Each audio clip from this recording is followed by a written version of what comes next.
Donald Trump administration ने भारत के लिए दो बड़े डिफेंस सस्टेनमेंट पैकेजेस को अप्रूवल दे दिया है, जिनकी कुल कीमत लगभग 428 मिलियन डॉलर है।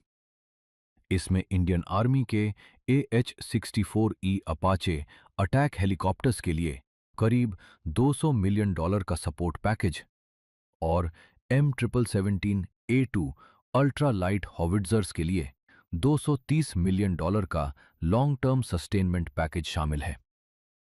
ये फैसला ऐसे समय में आया है जब इंडो पैसिफिक रीजन में जियोपॉलिटिकल कंपटीशन लगातार तेज हो रहा है और अमेरिका अपनी रीजनल स्ट्रैटेजी को फिर से रिकैलिब्रेट करता दिखाई दे रहा है। यूएस स्टेट डिपार्टमेंट ने साफ शब्दों में कहा है कि ये डील अमेरिका की फॉरेन पॉलिसी और नेशनल सिक्योरिटी ऑब्जेक्टिव्स को सपोर्ट करने के लिए की जा रही है, ताकि यूएस इंडिया स्ट्रेटेजिक रिलेशनशिप और मजबूत हो सके।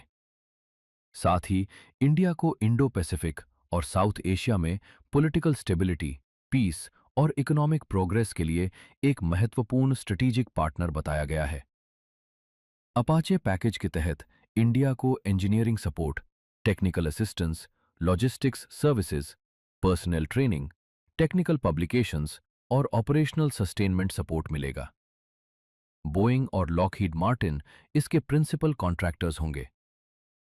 AH-64E अपाचे दुनिया के सबसे एडवांस्ड अटैक हेलीकॉप्टर्स में गिना जाता है, लेकिन आधुनिक युद्ध में महंगे मानवयुक्त प्लेटफॉर्म्स की वल्नरेबिलिटी को देखते हुए इंडिया अब धीरे-धीरे इंडिजिनस सिस्टम्स और अनमैन्ड वॉरफेयर कैपेबिलिटीज पर भी ज्यादा फोकस कर रहा है। यही कारण है कि भारत ने शुरुआती 39 अपाचे हेलीकॉप्टर्स की योजना को घटाकर 28 तक सीमित कर दिया था।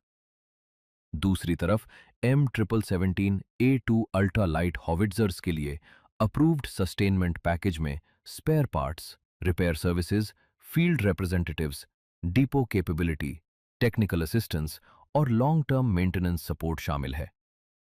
BAE सिस्टम्स इस पैकेज का प्रिंसिपल कॉन्ट्रैक्टर होगा। लाइट वेट डिजाइन और माउंटेनस टेरेन मोबिलिटी की वजह से M777A2 हॉविट्जर्स भारतीय सेना के लिए बेहद अहम है, खासकर सेंसिटिव बॉर्डर एरियाज में। पिछले एक दशक में इंडिया यूएस डिफेंस कोऑपरेशन लगातार गहरा हुआ है, जिसमें इंटरऑपरेबिलिटी, जॉइंट मिलिट्री एक्सरसाइजेज और डिफेंस प्रोक्योरमेंट तेजी से बढ़े हैं। लेकिन इस अप्रूवल की सबसे अहम बात इसकी स्ट्रेटेजिक टाइमिंग है। हाल के महीनों में ट्रंप एडमिनिस्ट्रेशन की चाइना सेंट्रिक अप्रोच और इंडो पैसिफिक पॉलिसी को लेकर कई सवाल उठे थे। अब ये डील संकेत देती है कि वॉशिंगटन को फिर से एहसास हो रहा है कि इंडो पैसिफिक बैलेंस बनाए रखने के लिए इंडिया उसके सबसे महत्वपूर्ण डिफेंस पार्टनर्स में से एक है। हालांकि फाइनल इंप्लीमेंटेशन से पहले इन डील्स को अब यूएस कांग्रेस की मैंडेटरी रिव्यू प्रोसेस से गुजरना होगा।